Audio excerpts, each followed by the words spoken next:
اپنے خیالوں کی حفاظت کرو کیونکہ یہ تمہارے الفاظ بن جاتے ہیں۔ اپنے الفاظ کی حفاظت کرو کیونکہ یہ تمہارے اعمال بن جاتے ہیں۔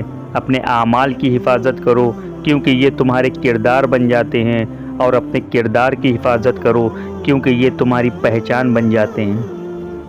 محبت بھی رزق کی طرح ہوتی ہے، کسی غیر سے مانگو تو دل ٹوٹ جائے گا، اور اگر اپنے رب سے مانگو گے تو وہ تمہیں غنی کر دے گا۔ انسان جس کو مشکل سمجھ رہا ہوتا ہے، اللہ کی نگاہ میں وہ آسانی ہوتی ہے۔